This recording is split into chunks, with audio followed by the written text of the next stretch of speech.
Now, if I am lucky enough for you to have clicked on this video, you are probably exactly like me, and you're really diving deep into what it's like to try and make money online. And it is a lot harder than what most YouTubers and lifestyle coaches make it out to be.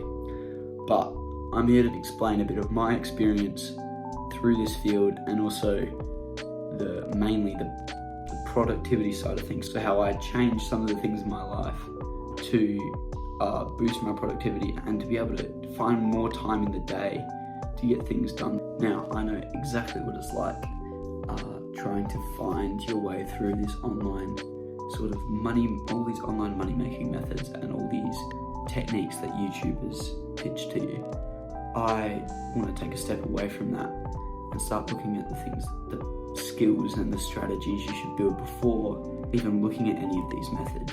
Because especially with productivity, being a highly productive person allows you to put time and effort into things that you are genuinely interested in, and also things that will hopefully build towards your future being successful. So this video covers a few of the techniques and a few of the things I've changed in my life to improve my productivity in a day-to-day basis. Now, first off, I should probably tell you, I'm not a very experienced person in this field. I've only just started making YouTube videos, so this video is more about talking through my experience, and hopefully you can relate to what I'm saying and kind of apply some of the things that I've done to your life. Obviously, you shouldn't take this as advice, just as sort of another output. And most of this stuff is pretty basic, but there is a few little things that I added myself. The first change in my life that I made to really boost my productivity was sleep.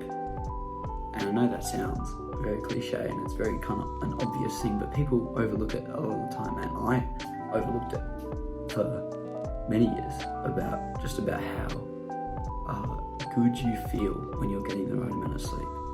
So here's some of the things I did that allowed me to stay on top of it and set a baseline for how much sleep I should be getting and when. Obviously, there's the basics of everyone should be getting 7 to 9 hours of sleep each night, and I followed that, but I also think it's very important to structure when you sleep. So I started taking my phone out of my bedroom, putting it in another room at 9:30 every night, because when I'm on my phone, I become super attached to it. The time just flies by, and before I know it, it's 12:30.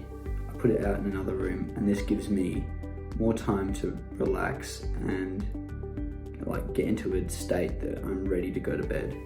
And I was able to switch off and get that 8 hours of good sleep in every night. Alright, this second change that I've made to my life is exercise. And I'm not talking about going to the gym or going for a run, playing sport, any of that sort of stuff. I'm talking about a short, high intensity routine in the mornings, early in the morning, straight as soon as you get out of bed, basically.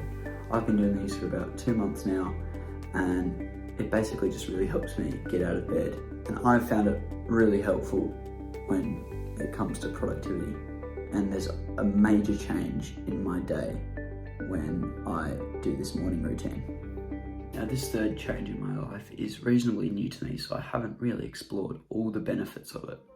I only started doing it about a week ago. I'm still not very good at it, and it is meditation. So whenever I'm feeling overloaded with information, say I've been doing a lot of research into an area and my head's just going everywhere, I'm having all these thoughts and ideas, I find it extremely helpful to just lie down, relax, put some meditation music in, and just zone out. And that has really helped me, because once I finish, I'm able to reset myself and I'm ready to get back into it. And it kind of clears your head and allows you to kind of restart your thought process, and maybe you see something clearer than you did before.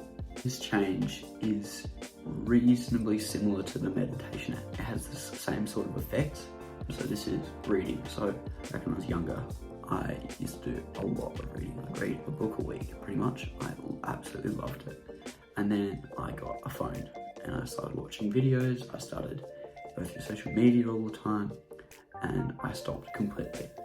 And like meditation, this is a pretty new change that I started up again, and I have found it extremely helpful for just, especially when I'm going to bed, instead of scrolling through TikTok or Instagram or just anything, I put my phone in another room, open a book, and I just read for 30 minutes before I go to bed, and I find it super helpful.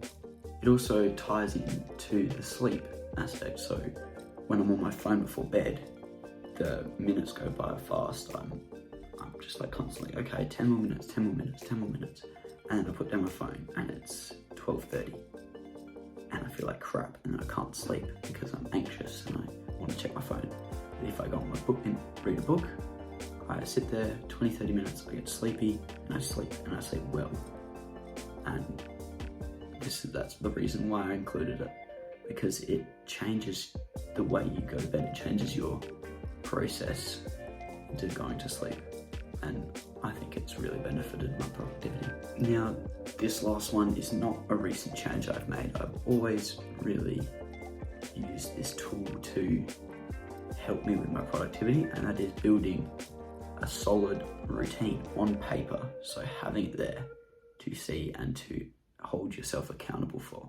Okay, so this is an example of one of the routines I have made for myself in the past. I did this for part of a school project, so as you can see up the top, there's a kind of checklist with all the days of the week and all the weeks that I was doing it for.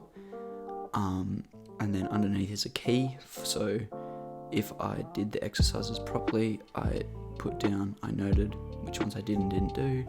Under that is the routine I have during the week for both exercise and a recovery routine. Also, how much sleep I want to get, when I should be turning my phone off.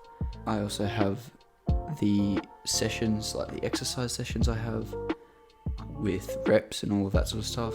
Here's another example with pretty much the same thing. So a table with the days of the week and what I should be doing each day. Some daily requirements, some routines and how much weight I should be lifting in each routine, and also the reps and all that sort of stuff. Now, once again, I want to remind you that this is purely my experience, my opinion, but you may be feeling some of the same things that I am. You may be feeling like you're not doing enough, like you're not as successful as you should be. And I hope this video helps. I hope that some of the things I've shared hit with you, you relate to them, and that you can apply them to your own life. If you've enjoyed, please consider subscribing and definitely leave some comments down below, because I would absolutely love some feedback on if I'm doing anything wrong in the videos, anything at all. And I'll see you in the next one.